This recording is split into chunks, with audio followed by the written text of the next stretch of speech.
Hello friends, कैसे हो आप सब। आई होप आप सब अच्छे होंगे। आज हम करेंगे शिव मूर्ति निबंध जो कि प्रताप नारायण मिश्र द्वारा रचित है।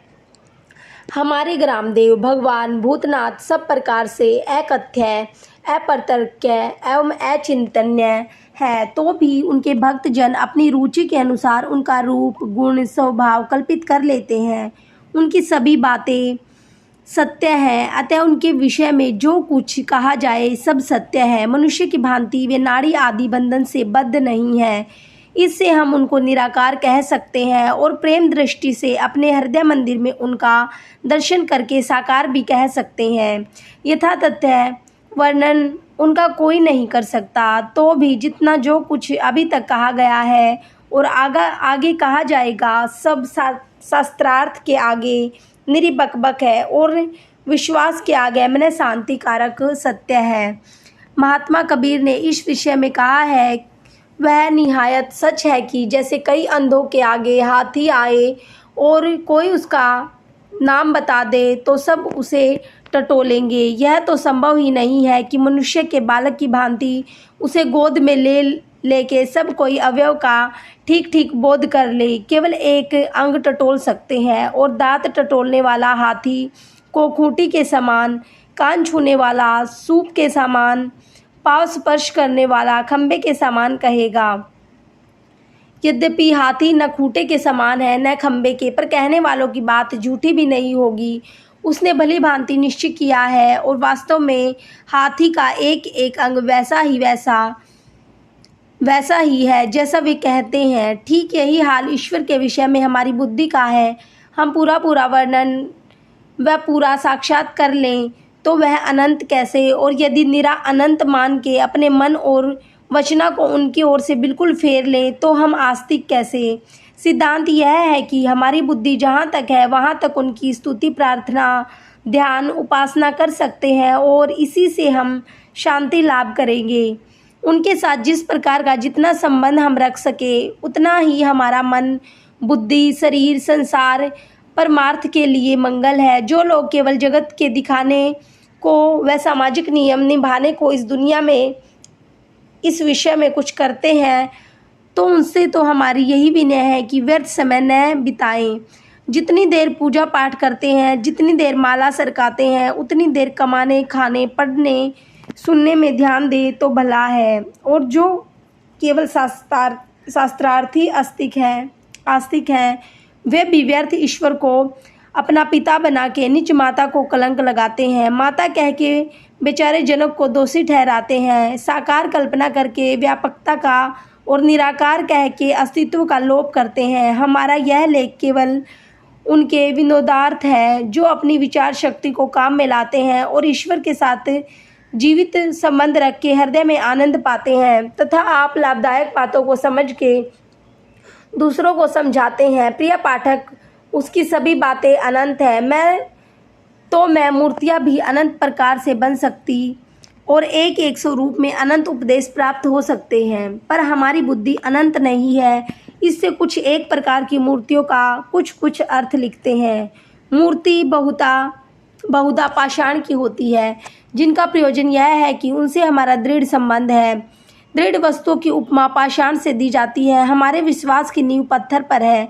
हमारा धर्म पत्थर का है। ऐसा नहीं कि सहज में और का और हो जाए। इसमें बड़ा सुविधा यह भी है कि एक बार बनवा के रख ली, कई पीढ़ी को छुट्टी हुई, चाहे जैसे असावधान पूजक आए कोई हानि नहीं हो सकती है। धातु की मूर्ति से यह अर्थ है कि हमारा स्वामी द्रवणशील अर्थात दयामान है। जहाँ हमारे हृदय में प्रेमाग्नि धधकी, वहीं हमारा प्रभु हम पर पिंगल उठा। यदि हम सच्चे तदये हैं तो वह हमारी दशा के अनुसार बरतेंगे। यह नहीं कि उन्हें अपना नियम पालने से काम, हम चाहे मरे चाहे जिए। रत्नमयी मूर्ति से यह भाव है कि हमारा ईश्वरीय संबंध अमूल्य है।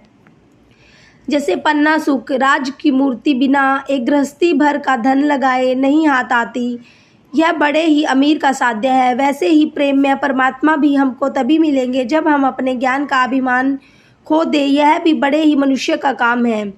मृत्तिका की मूर्ति का यह अर्थ है कि उनकी सेवा हम सब ठोर कर सकते हैं। जैसे मिट्टी और जल का अभाव कहीं नहीं है, वैसे ही ईश्वर का वियोग कहीं नहीं है। धन और गुण का ईश्वर प्राप्ति में कुछ काम नहीं, वह निर्धन के धन है। हुनरमंदों से पूछे जाते हैं, बाबे हुनर पहिले। या यूँ समझ लो कि सब पदार्थ आदि और अंत में ईश्वर से उत्पन्न है, ईश्वर में ही लय हो जाते हैं। इस बात से दृष्टांत मिट्टी में खूब घटता है। गोबर की मूर्ति यह सिखाती है कि ईश्वर आत्मिक रोगों का नाशक है। हृदय मंदिर की कुवासना रूपी दुर्गंध को हरता है। पारे की मूर्ति में यह भाव है कि प्रेम देव हमारे पुष्टिकारक सुगंध पुष्टिवर्धन। यह मूर्ति बनवाने की सामर्थ्य न हो तो पृथ्वी और जल आदि मूर्ति बनाई पूजा के लिए विद्यमान है। वास्तविक प्रेम मूर्ति मनोमंदिर में विराजमान है, पर यह दृश्य मूर्तियां भी निरर्थक नहीं है। इनके कल्पनाकारी मूर्ति निंदकों से अधिक पढ़े लिखे थे। मूर्तियों के रंग भी यद्यपि अनेक होते हैं, पर मुख्य रंग 3 है। श्वेत, जिसका अर्थ यह है कि परमात्मा शुद्ध है, स्वच्छ है, उसकी किसी बात में किसी का कुछ मेल नहीं है, पर सभी उसके ऐसे आश्रित हो सकते हैं जैसे उजले रंग पर सब रंग। वह त्रिगुणातीत तो हुई, पर त्रिगुणालय भी उसके बिना कोई नहीं। यदि हम सतोगुण में भी कहें तो भी बेअदबी नहीं करते। दूसरा लाल रंग है, जो रजोगुण का वर्ण है। ऐसा कौन कह सकता है कि यह संसार भर का ऐश्वर्य किसी और का है। और लीजिए, कविता के आचार्यों ने अनुराग का रंग लाल कहा है।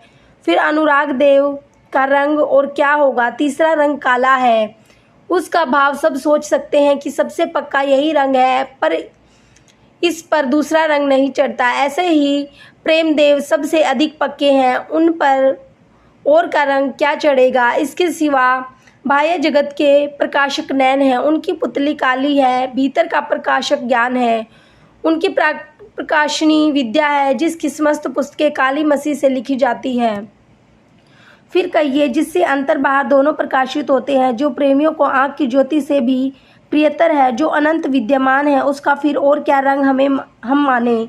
हमारे रसिक पाठक जानते हैं, किसी सुंदर व्यक्ति के आंखों में काजल और गोरे गोरे गाल पर तिल कैसा भला लगता है कि कवियों भरे की पूरी शक्ति, रसिकों भर का स्वार्थ एक बार उस शोभा पर निछावर हो जाता है। यहाँ तक कि उनके असली तिल नहीं होता, उन्हें सुंदरता बढ़ाने को कृत्रिम तिल बनाना पड़ता है। फिर कहिए तो सर्व शोभा में परम सुंदर का कौन रंग कल्पना करोगे। समस्त शरीर में सर्वोपरि सिर है, उस पर केश कैसे होते हैं। फिर सर्वोत्कृष्ट देवाधि देव का और क्या रंग है। यदि कोई बड़ा मैदान हो, लाखों कोस और रात को उसका अंत लिया, चाहो तो 100-200 दीपक जलाओ, पर क्या उनसे उसका छोर देख लोगे।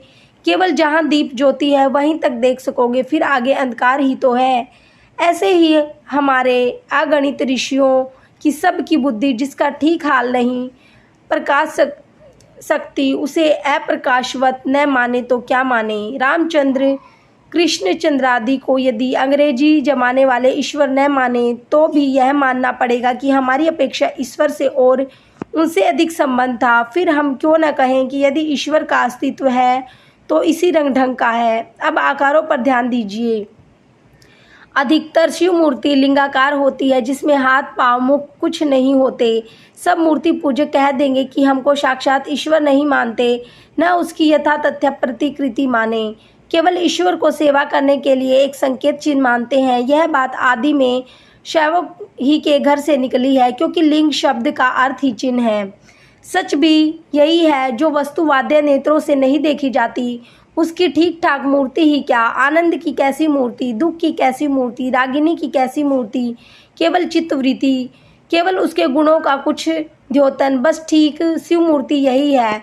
सृष्टि कर्तव्य, अचिंतन्य, अप्रीतमत्व, कई एक बातें लिंगाकार मूर्ति से ज्ञात होती है। ईश्वर यावत संसार का उत्पादक है। ईश्वर कैसा है, यह बात पूर्ण रूप से कोई नहीं वर्णन कर सकता, अर्थात उसकी सभी बातें गोल हैं। बस जब सभी बातें गोल हैं तो चिन्ह भी हमने गोल मोल कल्पना कर लिया। यदि नतस्य प्रतिमास्ति का ठीक अर्थ यही है कि ईश्वर प्रतिमा नहीं है, या इसकी ठीक सिद्धि ज्योतिर्लिंग ही से होगी, क्योंकि जिसमें हाथ पाँव मुख नेत्रादि कुछ भी नहीं, उसे प्रतिमा कौन कह सकता है। पर यदि कोई मोटी बुद्धि वाला कहे कि जो कोई अवयव ही नहीं, तो फिर यही क्यों नहीं कहते कि कुछ नहीं है। हम उत्तर दे सकते हैं कि आंखें हो तो धर्म से कह सकते हो कि कुछ नहीं है।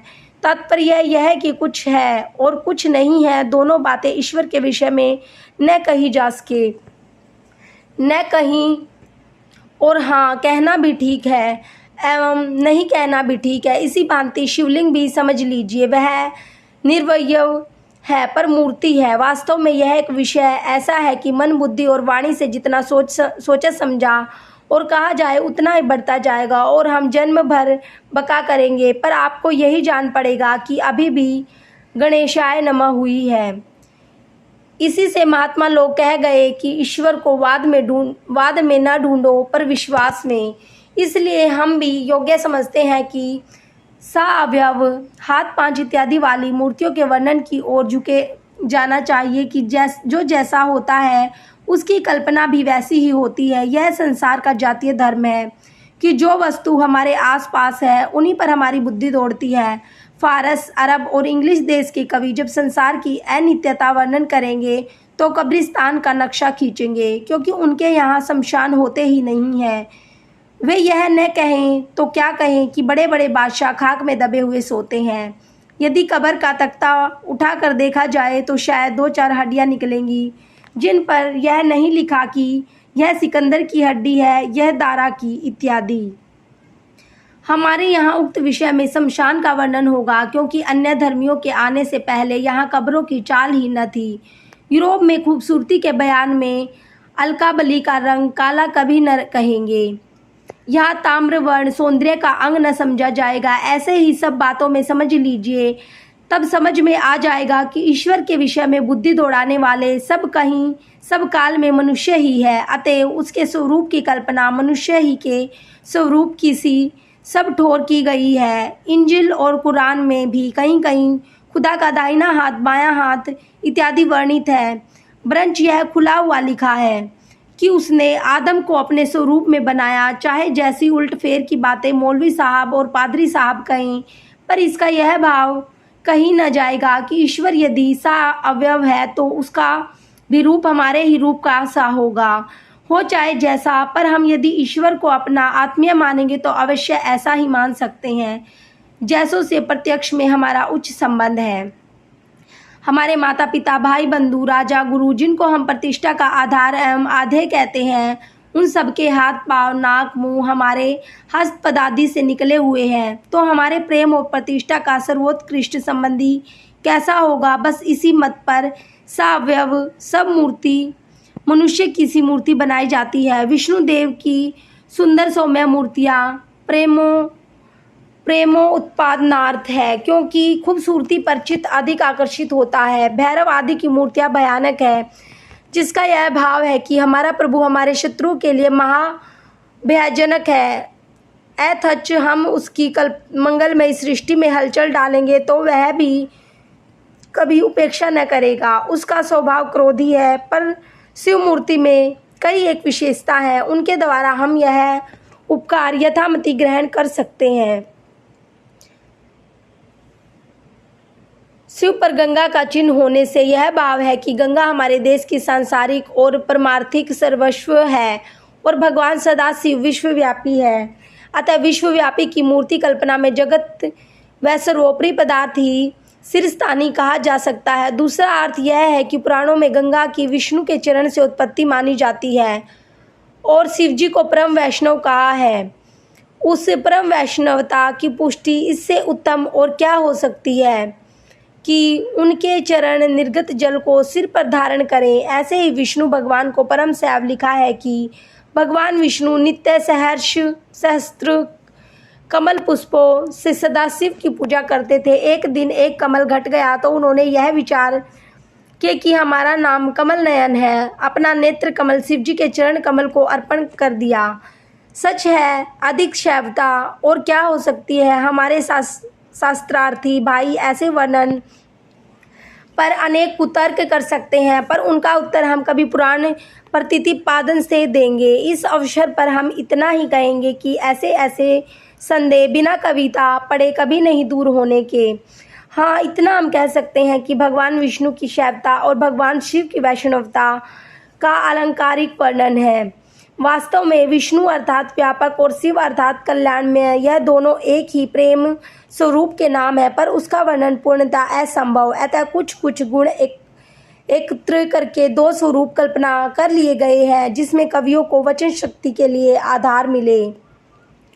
हमारा मुख्य विषय शिव मूर्ति है और वह विशेषतः शैवों के धर्म का आधार है। अतः इन अप्रतर्क्य विषयों को दिग्दर्शन मात्र कथन करके अपने शैव भाइयों से पूछते हैं कि आप भगवान गंगाधर के पूजक होके वैष्णवों से किस बढ़ते पर द्वेष रख सकते हैं। यदि धर्म से अधिक मतवालेपन पर श्रद्धा हो तो अपने प्रेमाधार भगवान भोलानाथ को परम वैष्णव एवं गंगाधार कहना छोड़ दीजिए। नहीं तो सच्चा शैव वही हो सकता है जो वैष्णव मात्र को आपको देवता समझे। इसी भांति यह भी समझना चाहिए कि गंगा जी परम शक्ति है, इससे शैवों को शाक्तों के साथ भी विरोध अयोग्य है। यद्यपि हमारी समझ में तो आस्तिक मात्र को किसी से द्वेष बुद्धि रखना पाप है, क्योंकि सब हमारे जगदीश की ही प्रजा है, सब हमारे खुदा के ही बंदे हैं, इस नाते सभी हमारे आत्मीय बंधु हैं। पर शैव समाज का वैष्णव और शाक्त लोगों से विशेष संबंध ठहरा, अतः इन्हें तो परस्पर महामैत्री से रहना चाहिए। शिव मूर्ति में अकेली गंगा कितना हित कर सकती है। इसे जितने बुद्धिमान जितना विचार उतना ही अधिक उपदेश प्राप्त कर सकते हैं। इसलिए हम इस विषय को अपने पाठकों के विचार पर छोड़कर आगे बढ़ते हैं। बहुत मूर्तियों के 5 मुख होते हैं, जिससे हमारी समझ में यह आता है कि यावत संसार और परमार्थ का तत्व तो 4 वेदों में आपको मिल जाएगा, पर यह न समझिएगा कि उनका दर्शन भी वेद विद्या से प्राप्त है। जो कुछ 4 वेद सिखलाते हैं उससे भी उनका रूप उनका गुण अधिक है। वेद उनकी वाणी है, केवल 4 पुस्तकों पर ही उस वाणी की इति नहीं है। एक मुख और है जिसकी प्रेममयी वाणी केवल प्रेमियों के सुनने में आती है। केवल विद्याभिमानी अधिकाधिक 4 वेद द्वारा बड़ी हद 4 फल धर्मार्थ काम मोक्ष पा जाएंगे, पर उनके पंचम मुख संबंधी सुख औरों के लिए है। शिव मूर्ति क्या है और कैसी है, यह बात तो बड़े बड़े ऋषि मुनि भी नहीं कह सकते, हम क्या कहें। पर जहाँ तक साधारणतः बहुत सी मूर्तियाँ देखने में आई है, उनका कुछ वर्णन हमने यथामति किया। यद्यपि कोई बड़े बुद्धिमान इस विषय में लिखते तो बहुत सी उत्तम बातें और भी लिखते, पर इतने लिखने से भी हमें निश्चय है किसी न किसी भाई का कुछ भला हो ही रहेगा।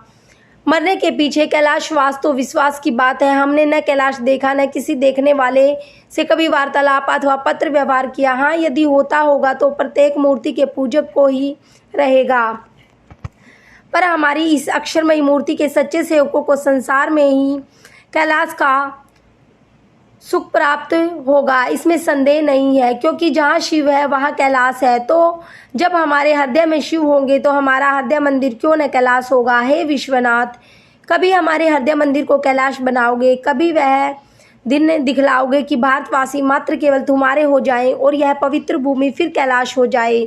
जिस प्रकार अन्य धातु पाषाण आदि निर्मित मूर्तियों का रामनाथ, वैद्यनाथ, आनंद ईश्वर, खरेश्वर आदि नाम होता है, वैसे इस अक्षरमयी शिव मूर्ति के अगणित नाम है। हरदेश्वर, मंगलेश्वर, भारतेश्वर इत्यादि, पर मुख्य नाम परमेश्वर है। कोई महाशय प्रेम का ईश्वर न समझे। मुख्य अर्थ है कि प्रेममय ईश्वर, इनका दर्शन भी प्रेम चक्षु के बिना दुर्लभ है। जब अपनी अकर्मण्यता का और उनके एक एक उपकार का सच्चा ध्यान जमेगा, तब अवश्य हृदय उमड़ेगा और नेत्रों से अश्रुधारा बह चलेगी। उस धारा का नाम प्रेम गंगा है। उसी के जल से स्नान कराने का महात्म्य है। हृदय कमल उनके चरणों पर चढ़ाने से अक्षय पुण्य है। यह तो इस मूर्ति की पूजा है जो प्रेम के बिना नहीं हो सकती। पर यह भी स्मरण रखिए कि यदि आप के हृदय में प्रेम है तो संसार भर के मूर्तिमान और अमूर्तिमान सब पदार्थ शिव मूर्ति है, अर्थात कल्याण का रूप है। नहीं तो सोने और हीरे की मूर्ति तुच्छ है। यदि उससे स्त्री का गहना बनवाते तो उसकी शोभा होती, तुम्हें सुख होता, भाईचारे में नाम होता। विपत्ति काल में निर्वाह होता, पर मूर्ति से कोई बात सिद्ध नहीं हो सकती। पाषाण, धातु, मृत्तिका का कहना है ही क्या, स्वयं तुच्छ पदार्थ है, केवल प्रेम ही के नाते ईश्वर है, नहीं तो घर की चक्की में से भी गए बीते, पानी पीने के भी काम के नहीं। यही नहीं, प्रेम के बिना ध्यान ही में क्या ईश्वर दिखाई देगा। जब चाहो आंखें मूंद के अंधे की नकल कर देखो, अंधकार के सिवाय कुछ न सूझेगा। वेद पढ़ने में हाथ मुंह दोनों दुखेंगे, अधिक श्रम करोगे दिमाग में गर्मी चढ़ जाएगी। खैर, इन बातों के बढ़ाने से क्या है, जहाँ तक सहृदयता से विचार कीजिएगा वहाँ तक यही सिद्ध होगा कि प्रेम के बिना वेद झगड़े की जड़, धर्म बेसिर पैर के काम, स्वर्ग से एक चिल्ली का महल, मुक्ति प्रेत की बहन है। ईश्वर तो पता ही लगाना कठिन है। ब्रह्म शब्द की नपुंसक अर्थात है, और हृदय मंदिर में प्रेम का प्रकाश है तो संसार शिवमय है, क्योंकि प्रेम ही वास्तविक शिवमूर्ति अर्थात कल्याण का रूप है। शिवमूर्ति हमारा प्रताप नारायण मिश्र का निबंध शिवमूर्ति कंप्लीट हुआ। धन्यवाद।